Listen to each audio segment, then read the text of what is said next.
শুরুতেই একটা কথা বলে রাখি, এই ভিডিও দেখলে কিন্তু ভাত বেশি খাওয়া লাগতে পারে, কিন্তু পরে আমারে দোষ দিতে পারবেন না। এই যে দেখতেছেন সজনে টমেটো দিয়ে ট্যাংরা মাছের ঝোল কিভাবে বানাইলাম, চলেন শুরু থেকে দেখি। রান্না ভালো করতে হলে উপকরণ হইতে হবে টাটকা, তাই চলে আসলাম আমাদের ছাদের বাগানে। এই টমেটোগুলো দেখেন, একদম টাটকা, নিজের গাছের টমেটো। দোকানেরটার সাথে এটার তুলনা হয় না কিন্তু। আর এই যে সজনে, এগুলো আগে থেকেই বাসায় ছিল, এর অর্ধেকটা দিয়ে আজকে রান্না করব। প্রথমেই তেল গরম করে ট্যাংরা মাছগুলো হালকা করে ভেজে নিলাম। বেশি কিন্তু ভাজা যাবে না, বেশি ভাজতে মাছটা আবার হয়ে যাবে। মাছ ভাজতে ভাজতে সবজি টবজি কেটে একদম রেডি করে নিছি। এবার হামানদিস্তায় গোটা সরিষা আধ ভাঙা করে নিয়ে একদম ওই মাছ ভাজা তেলে দিয়ে দেবো। টমেটোর যে কোনো তরকারিতে সরিষা ফোড়নটাই বেশি ভালো লাগে। তারপরে অ্যাজ ইউজুয়াল যা হয় তাই পড়ে যাবে, পেঁয়াজ কুচি আর কাঁচামরিচের ফালি। আপনারা আমাদের ভিডিও যেখান থেকে দেখেন না কেন, ইউটিউব হোক কি ফেসবুক, আমাদের সাবস্ক্রাইব আর ফলো করে রাখেন। কারণ আমাদের রান্নার এটাই বিশেষত্ব যে আমরা রান্নাটারে খুব একটা কঠিন করি না। ঘরে যা থাকে, যে সমস্ত সহজ উপকরণ থাকে সাধারণত সবার ঘরে, সেগুলো দিয়ে রান্না করে ফেলি। যাক, এরপরেই দিয়ে দিছি রসুন বাটা আর জিরা বাটা।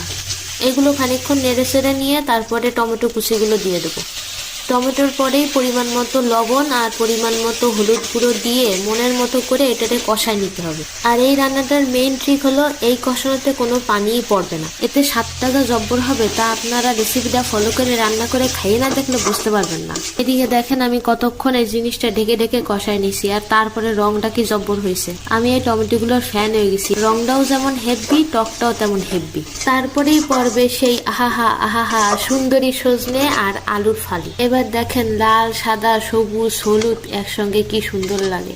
এবারে সবগুলো সবজি একসঙ্গে মশলার সাথে খুব সুন্দর করে কষাই নেব, যতক্ষণ না সবজিগুলো মোটামুটি সেদ্ধ হয়ে যাচ্ছে। বিষয়টারে বোঝার জন্য আমি একটা আলুতে খোসা দিয়ে চেক করে নিছি, অ্যান্ড আই এম স্যাটিসফাইড। এবার দিয়ে দিছি পানি। যেহেতু সবজিগুলো হাফ সেদ্ধ করা, সেজন্য অল্প পরিমাণেই পানি দিছি।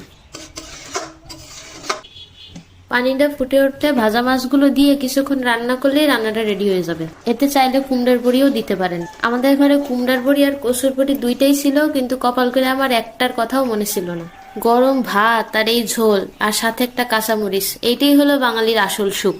এক এক পিস আলু মুখে গেলেই মন বলবে আহা আহা। ভিডিওটা ভালো লাগলে অবশ্যই লাইক, কমেন্ট আর শেয়ার করতে ভুলবেন না, কারণ আপনাদের পজিটিভ রিয়াকশন দেখলে আমরা মজায় মজায় আরো ভিডিও বানাই। আর ট্যাংরা মাছ নিয়ে আপনার কোনো মজার গল্প থাকলে কমেন্টে লিখেন। আপাতত বাই, আর দেখা হবে পরের ভিডিওতে।